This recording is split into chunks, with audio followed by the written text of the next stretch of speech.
çok dua etmek gerekmez. Bizlerine insanların şerrinden korçalaması için, bizlerge birlik vermesi için,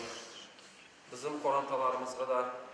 sağlık, selametlik, mabetlik vermesi için. وَمَا لِيَ لَا أَعْبُدُ الَّذِي فَطَرَنِي وَإِلَيْهِ تُرْجَعُونَ إِنَّمَا تُنذِرُ مَنِ اتَّبَعَ الذِّكْرَ وَخَشِيَ الرَّحْمَنَ بِالْغَيْبِ وَاضْرِبْ لَهُم مَّثَلًا أَصْحَابَ الْقَرْيَةِ إِذْ جَاءَهَا الْمُرْسَلُونَ قالوا ما أنتم إلا بشر مثلنا وما أنزل إني آمنت بربكم فاسمعون من السماء وما كنا نقول لهم الأرض الميتة وجعلنا فيها جنات من نخيل وعناب لا الشمس ينبغي لها أن تدرك القمر ولا الليل سابق النهار وكل